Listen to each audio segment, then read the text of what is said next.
I think you see the breadcrumbs and the puzzle pieces that are being put together by the Republican Party right now. Even the way that they are dropping polls, the number of polls, the way that they are trying to outnumber Republican-skewed polls, and the way that they're undermining elections, mail-in ballots. We're also seeing a widely reported incident of a manipulated video about burned, an attack or ripped up ballots in Pennsylvania that was proved to be fraudulent. All of this is exactly a replay of what Donald Trump did on January 6th. I think last night Donald Trump's event in Madison Square Garden really highlighted a point that I've been making throughout this campaign. He is focused and actually fixated on his grievances, on himself, and on dividing our country. And it is not in any way something that will strengthen the American family, the American worker.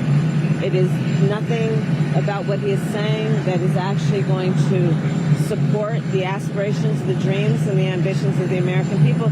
It is absolutely something that is intended to and is fanning the fuel of trying to divide our country. And as I've said many times, I'll say tomorrow night in my speech, there's a big difference between he and I. If he were elected on day one, he's going to be sitting in the Oval Office working on his enemies list. On day one, if I'm elected President of the United States, which I fully intend to be, I will be working on behalf of the American people on my to-do list. I don't even want to talk about Kamala. Why?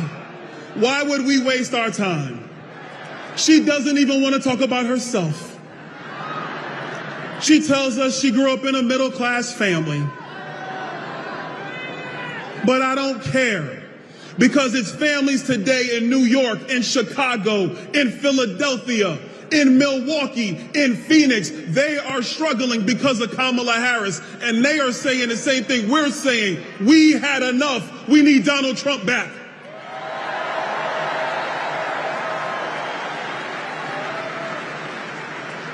She broke the border. She broke the border and doesn't even have the guts to tell you the truth. But that's okay, because the next president of the United States, he's going to fix the border, because he did it once and he's going to do it again. My name is Zoraida Buxo, and I am the Republican United States Shadow Senator from a beautiful island where I was born and raised. Indeed, a community very well anchored with steadfast conservative values of family, faith, economic freedom, and deep, deep love of country. Blessed by God, that is home. That is Puerto Rico. For some, it's just a bad joke, but for others, these words cut deep, sparking mixed feelings across the Latino community here in Rhode Island. I don't know if you guys know this, but there's literally a floating island of garbage in the middle of the ocean right now. A joke made in front of 20,000 people. Yeah. I think it's called Puerto Rico. But for many Puerto Ricans here in Rhode Island, it's a jab hard to ignore. There's a fine line between humor and being disrespectful, and I think that crossed the lines. Christopher Osorio heads the Puerto Rican Professional Association of Rhode Island. He tells NBC 10 the comments are more than just words. We're seeing strong community that doesn't let anybody or any comedian to put us down. The hurt stretches beyond Boricuas. Rafael, a Dominican man who's owned this food truck in Providence for 25 years, says it hits at the heart of all Latinos. Una falta de respeto hacia los latinos.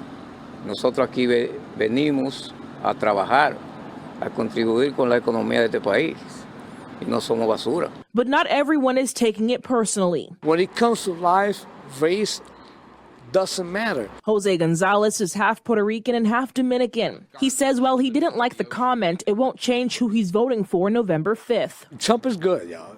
Honestly, he did a couple of good things. It offends you, but it's not going to change your vote. It not just changed my vote. Now, this story has mainstream media in a frenzy, folks. Who knew that one of the most covered stories right before the presidential election would be a joke? One that was told by a comedian. Now, I understand that people can take this different ways. However, mainstream liberal media needs to understand that they're not one to talk when it comes to harsh words being dealt out. I mean, just look at how MSNBC painted Donald Trump's rally at the Madison Square Garden. Watch. But that jamboree happening right now, you see it there on your screen, in that place, is particularly chilling because in 1939, more than 20,000 supporters of a different fascist leader, Adolf Hitler, packed the garden for a so-called pro-America rally.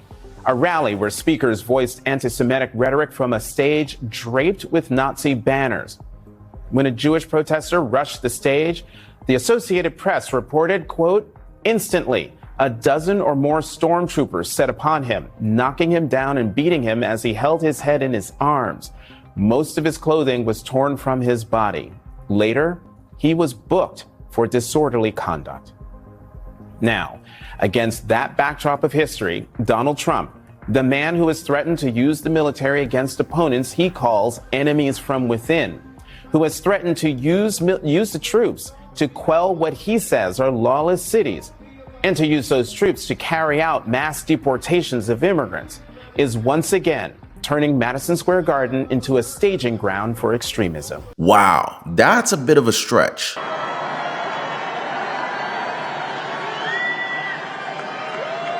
Man, is it good to be home in New York City.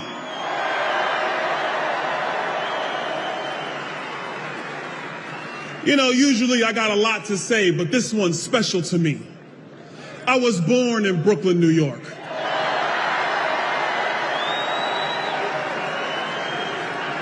In New York, we refer to MSG as the Mecca. We refer to it as the center of entertainment. And in 9 days, it's going to be the launch point for the center of making Donald Trump the 47th president of the United States.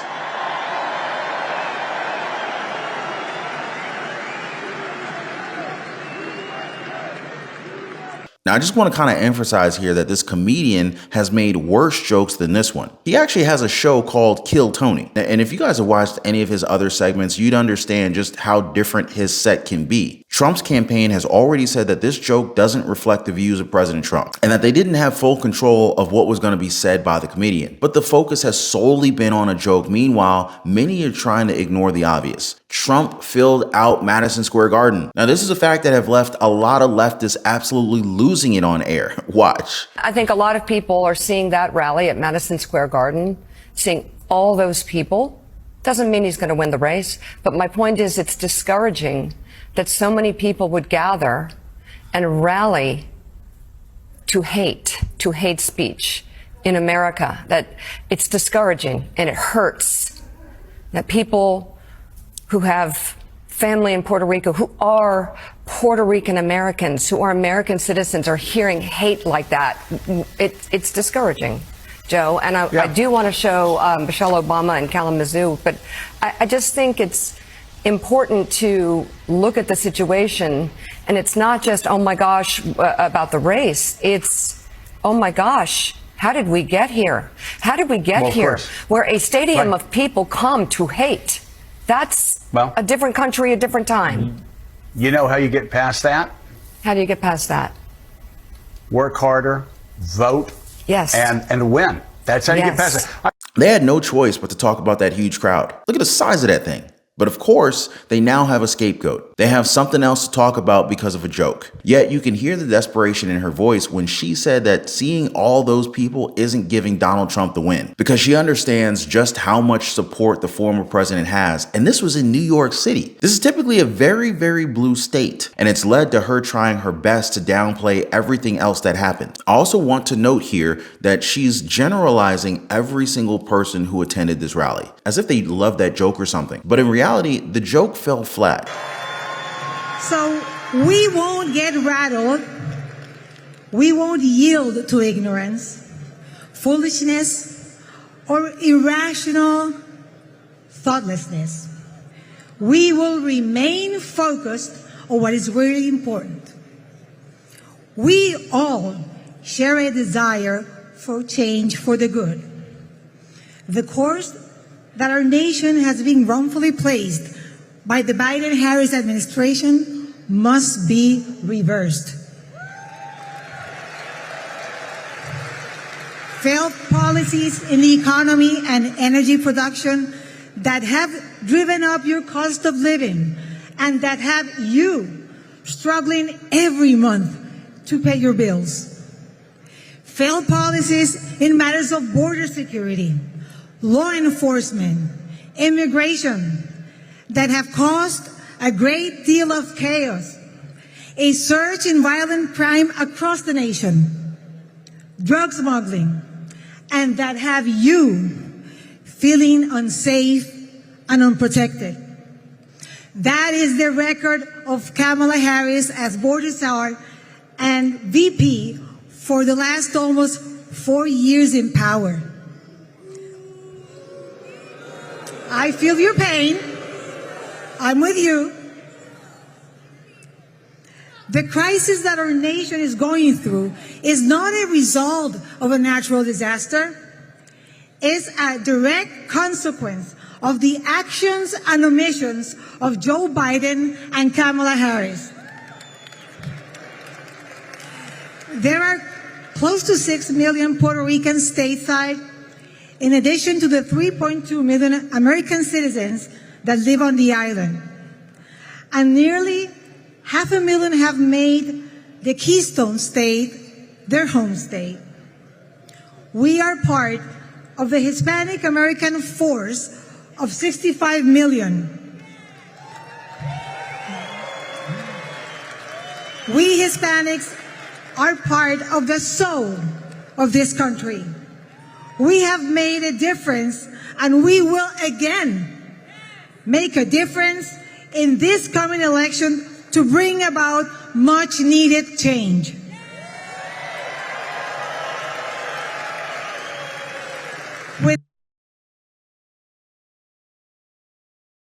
So the idea that MSNBC is pushing for here really doesn't stick. And we also have to recognize that mainstream media is trying to make it seem as if Trump came up with this joke himself, because that's the only strategy they've got left. The game plan is, instead of elevating Vice President Kamala Harris to a point where voters like her, they're instead focused on lowering Trump to her level so as to make her look better. And these networks are literally hanging on to every word that Trump is saying. They're looking for just the smallest slip-ups, something that they can twist and bend. And there's nobody better at that than Alexandria Ocasio-Cortez. This is the same one who's desperately trying to help Tim Walz with male voters as she went on to play video games with him online. Watch.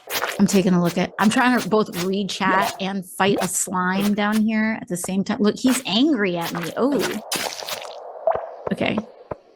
I don't see a lot of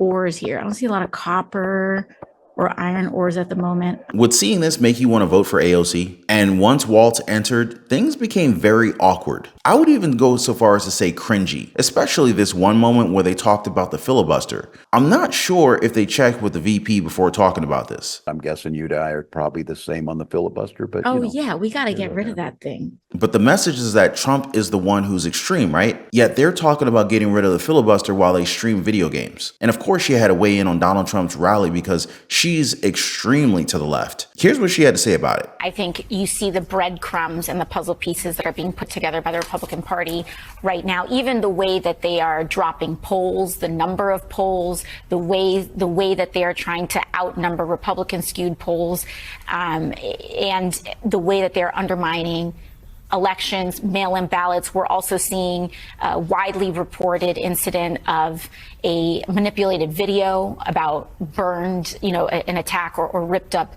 ballots in Pennsylvania that was proved to be fraudulent. All of this is exactly a replay of what Donald Trump did on January 6th. We don't have to think about if this is what happens. This is their playbook that they have used that led to the deaths of multiple people on January 6th. This led to one of the largest attacks in American history on the American Capitol, on U.S. soil. And it was done by exactly this rhetoric. It's funny that she's talking about rhetoric when the DNC is literally calling Trump Hitler. In fact, they protected digital messages on Madison Square Garden's exterior to further feed into this narrative.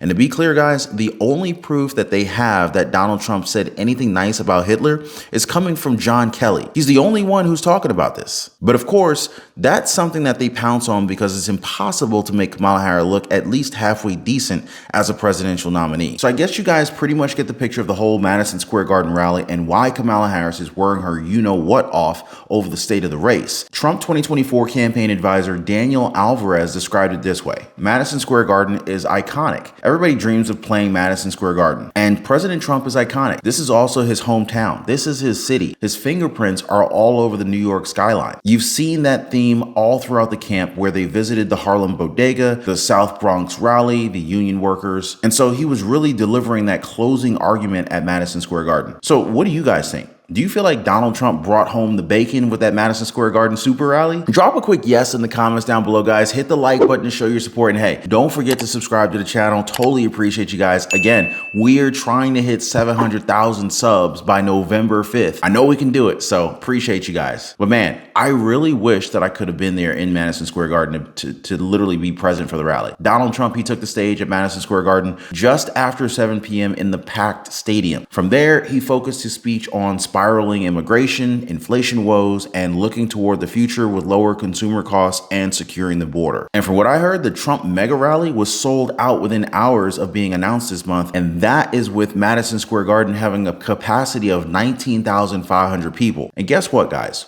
All of those people stayed for Trump. Some of the things he said: death penalty for any migrant that kills an American citizen or a law enforcement officer, and he will rescue every city and town that has been invaded and conquered. Our former president promised the MSG crowd that we will put these vicious and bloodthirsty criminals in jail, going to kick them the hell out of the country as fast as possible, and to expedite removals of Tren de Agua and other savage gangs like MS-13, which is equally vicious. He said that he will invoke the Alien Enemies Act of 1798. He's also planning on immediately banning sanctuary cities across the nation. This is his plan to take down Harris, who Donald Trump said was behind the most egregious betrayal of any U.S. leader due to immigration policies under the Biden-Harris administration. He talked about how the vice president violated her oath and unleashed an army of migrant gangs who and he's also going to be taking care of the economy and spiraling inflation by bringing back the American dream. His very clear promise, guys: he will terminate the Green New Scam and cut your energy prices in half, 50% within 1 year from January 20th. Something he said the fake news media at the rally would not tell the people. Other help that he's offering the American people: lowering costs for consumers as well as ending taxes on tips. That's right, guys, no tax on tips. Overtime, no tax, and security benefits. You heard that, guys? Even Social Security benefits. His rallying cry for the American people in Madison Square Garden: make America affordable again. Oh, and he even mentioned how Jews, Muslims, Catholics, and evangelicals, and even Mormons, they're all joining our cause in large numbers, larger than anyone has ever seen in this country before, larger than they've ever seen in any country. Trump described his supporters as a big, powerful party, and the other side, they're losing it. They're really losing it. Billionaire CEO Elon Musk, he was there wearing his all-black MAGA hat during the rally, which he called Dark Gothic MAGA. He said he's ready to be Trump's secretary of cost-cutting and vowed that the first thing that he would do if Trump wins the election is to cut government spending. Oh man, I cannot wait to see that if this happens. And by the looks of things, we're already off to a very good start. Voting figures from North Carolina, one of the key battleground states that could determine this whole race, it shows that despite the severe impact of Hurricane Helene, more than 200,000 votes have already been cast in counties that traditionally lean Republican. Now, that's a huge win for the Trump campaign. In fact, early voting in North Carolina set a statewide record of over 350,000 ballots cast on October 17, meaning probably even more voters for former President Donald Trump. In fact, the latest figures show over 2.8 million ballots have been cast in North Carolina, which represents 36% of the registered voters population in the state. So definitely looking forward for a big win in NC. But an even bigger win for him probably would have to be Wisconsin, one of the so-called blue wall states together with Michigan and Pennsylvania that Harris has to win. But they're not sure that she will. A USA Today Suffolk University poll found Donald Trump and Kamala Harris neck and neck in Wisconsin, 48 to 47% respectively, from a statewide poll of 500 likely voters. Sure enough, the razor-thin results fell within the margin of error of 4.4 percentage points. Seriously, guys, this could easily flip back to Donald Trump this election. Wisconsin is one of 3 Rust Belt states that voted for Donald Trump in 2016, then flipped back to Democrats in 2020. President Joe Biden won the state by just 20,682 votes, or 0.7 points. In Wisconsin, which is defined by its white working class population like other competitive Midwestern states, 58% of the state's voters are white without a college degree. That is 15 points higher than the national electorate, and that is a demographic that usually leans toward Trump. Plus, Trump's favor among men, showing Donald Trump ahead 18 percentage points over Harris, 56 to 38%. So yeah, are we going to see this blue wall crumble next month, guys? Signs are pointing to yes. Honestly, guys, I would not be surprised if Trump wins by a landslide in all the swing states, the 3 mentioned plus Arizona, Georgia, and Nevada. He's done it before, winning 306 to Hillary Clinton's 232 electoral votes. He was even able to break each and every one of the 3 blue wall states. And to be clear, guys, the only proof that they have that Donald Trump said anything nice about Hitler is coming from John Kelly. He's the only one who's talking about this. But of course, that's something that they pounce on because it's impossible to make Kamala Harris look at least halfway decent as a presidential nominee. Which actually reminds me that she's losing endorsements a whole lot as we head down this home stretch here, guys. In fact, I covered this in a previous video where Kamala Harris is losing the support of one of the biggest news outlets in California. Make sure you guys check that video out coming up next right after this one, because you're not going to guess who this is. Now, as always, I appreciate you guys being here. Be sure to check out that video out next. Hit the like button, subscribe, and I'll see you guys next time.